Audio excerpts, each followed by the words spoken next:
রাধে রাধে মিত্র, ধাম সেবক উত্তম চ্যানেলে আপনাকে অনেক অনেক স্বাগতম। আর আজকের এই পবিত্র দিন, একাদশীর দিনে অবশ্যই আপনি একাদশী ব্রত পালন করছেন।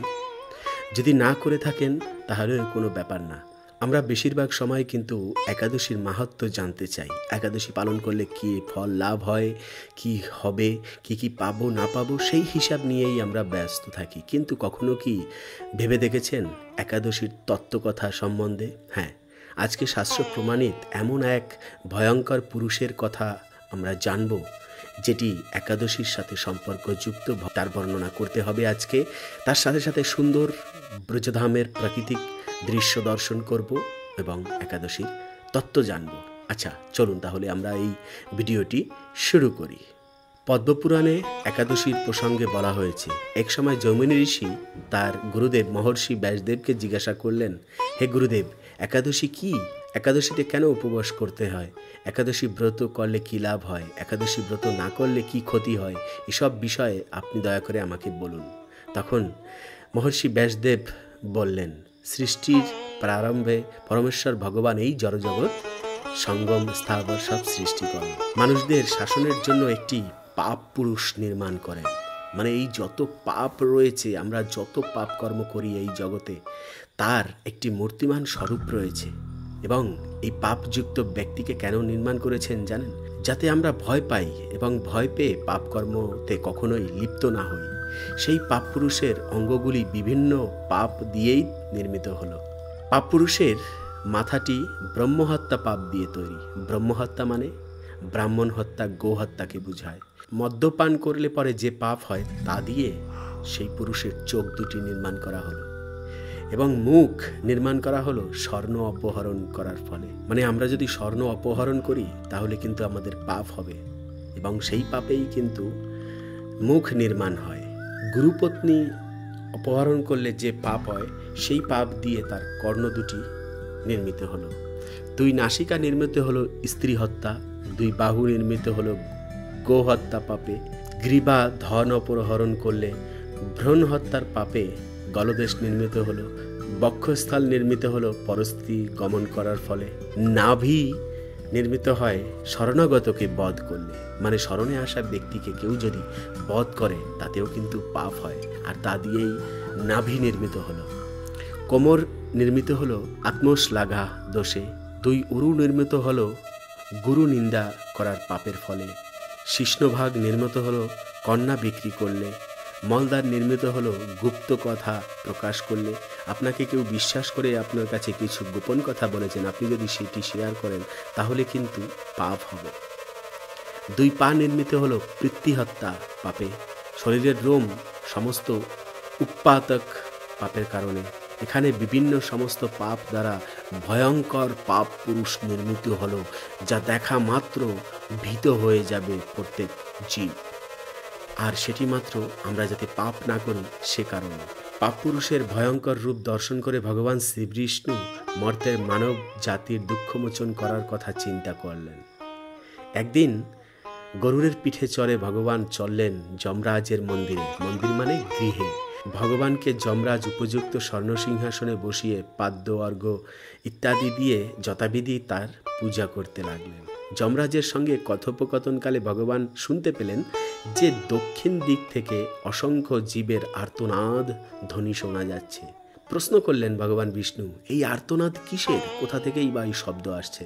তখন যম মহারাজ কি বললেন জানেন? হে প্রভু, মর্তের পাপী মানুষেরা নিজে কর্মদোষে নরক যাতনা ভোগ করছে।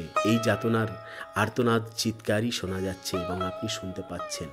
যন্ত্রণা কাতর পাপাচারী জীবদের দর্শন করে পরম করুণাময় ভগবান চিন্তা করলেন, আমি সমস্ত প্রজা সৃষ্টি করেছি, আমার সামনেই ওরা কর্মদোষে দৃষ্ট হয়ে নরক যাতনা ভোগ করছে। এখন আমি এদের সদ্গতির ব্যবস্থা করব। ভগবান শ্রীহরি সেই পাপচারীদের সামনে একাদশী তিথি রূপে এক দেবী মূর্তিতে প্রকাশিত হলেন। সেই পাপীদেরকে একাদশী ব্রত আচরণ করালেন। একাদশীর ব্রতের ফলে তারা পাপ মুক্ত হয়ে তৎক্ষণাৎ বৈকুণ্ঠ ধামে গমন করলেন। শ্রী ব্যাসদেব বললেন, হে জৈমিনী, শ্রীহরির প্রকাশ এই একাদশী সমস্ত সুকর্মের মধ্যে শ্রেষ্ঠ এবং সমস্ত ব্রতের মধ্যে উত্তম ব্রত। কিছুদিন পরে ভগবানের সৃষ্ট পাপ পুরুষ এসে শ্রীহরির কাছে করজোরে আর্তনাদ প্রার্থনা জানাতে লাগলো, হে ভগবান, আমি আপনার প্রজা, আমাকে যারা আশ্রয় করে থাকে তাদের কর্ম অনুযায়ী তাদের দুঃখ দান করাই আমার কাজ ছিল, কিন্তু আপনি সম্প্রতি একাদশীর প্রভাবের আমি কিছুই করতে পারি না, বরং ক্ষয়প্রাপ্ত হচ্ছি। মানে এখানে বলা হয়েছে যে দেখুন হে ভগবান বিষ্ণু, আপনি একাদশী নির্মাণ করেছেন, আর এই একাদশীর প্রভাবের ফলে আমার দেহ ক্ষয়প্রাপ্ত হচ্ছে, ধীরে ধীরে আমি অচল হয়ে পড়ছি। কেননা একাদশী ব্রতের ফলে প্রায় সব পাপাচিরেরা বৈকুণ্ঠের বাসিন্দা হয়ে যাচ্ছে। হে ভগবান, এখন আমার কি হবে? আমি কাকে আশ্রয় করে থাকব? সবই যদি বৈকুণ্ঠে চলে যায় তবে এই মর্ত জগতের কি হবে? আপনি বা কার সঙ্গে এই মর্তে ক্রীড়া করবেন? পাপপুরুষ প্রার্থনা করতে লাগলো, হে ভগবান, যদি আপনার এই সৃষ্ট বিশ্বে ক্রিয়া করার ইচ্ছা থাকে তবে আমার দুঃখ দূর করুন, একাদশী তিথির ভয় থেকে আমাকে রক্ষা করুন। হে বৈকুণ্ঠনাথ, আমি একমাত্র একাদশীর ভয়ে ভীত হয়ে পালায়ন করছি। মানুষ, পশু পাখি, কীট পতঙ্গ, জল স্থল বন প্রান্তর, পর্বত সমুদ্র বৃক্ষ নদী স্বর্গ মর্ত পাতাল সর্বত্রই আশ্রয় নেওয়ার চেষ্টা করছি, কিন্তু একাদশীর প্রভাবে কোথাও নির্ভয়ে স্থান পাচ্ছি না। তাই আজ আপনার শরণাপন্ন হয়েছি। হে ভগবান, এখন দেখছি আপনার সৃষ্ট আবির্ভূত হবে, তখন তুমি অন্ন ও সর্ষের মধ্যে আশ্রয় গ্রহণ করবে, তাহলে আমার মূর্তি একাদশী তোমাকে বধ করতে পারবে না। তাহলে চিন্তা করুন, ভগবান শ্রীকৃষ্ণ আসলে সবার জন্য, তাই না, যে এই পাপ পুরুষকেও স্থান দিয়েছেন এবং আমাদেরকেও উদ্ধার করার পথ ভগবান বিষ্ণু করে দিয়েছেন। আমরা সকলেই বৈকুণ্ঠ ধামে যেতে পারবো শুধুমাত্র এই পবিত্র একাদশী পালন করার মাধ্যমে। কত পবিত্র এই একাদশী, এবং একাদশী মানেই হলো ভগবানের তপস্যা করা।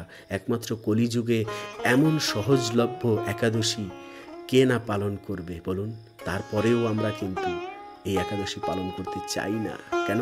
কোনো প্রকারেই আমরা শরীরকে কষ্ট দিতে চাই না, অথচ এই আত্মাকে আমরা অধোগতিতে নিক্ষেপ করছি। দিনে দিনে আমরা এই আত্মাকে নিম্নগতিমুখী করছি। মানে এই জন্মে তো আমরা এই শরীরের আনন্দের কারণে, ক্ষণিক সুখের কারণে অনেক তপস্যাকে ত্যাগ করে দিচ্ছি, কিন্তু তার ফলে আমাদের পরবর্তী জন্মগুলিতে কিন্তু আত্মা নিম্নমুখী হবে, অর্থাৎ মনুষ্য জন্ম আর লভ্য হবে না। কখনো পশুর জনিতে, কখনো পোকার জনিতে, কীট পতঙ্গের জনিতে, বৃক্ষের জনিতে ভ্রমণ করে বেড়াতে হবে আমাদেরকে। অতএব আত্মার তো অধোগতি হলো, তাই না? তাই মিত্র, সবার চরণে আকুল মিনতি এবং প্রার্থনা জানাই, সবাই একাদশী পালন করবেন, আর এই একাদশীর দিনে ব্রজধাম দর্শন করবেন। আজকে আমরা কিন্তু শ্রবণ করলাম একাদশীর তত্ত্বকথা। আজকের এই ভিডিওটি ছিল এই অবধি। পরবর্তী ভিডিওতে আবার আপনার সাথে দেখা হবে, কথা হবে। সে অবধি ভালো থাকবেন, সুস্থ থাকবেন। রাধে রাধে।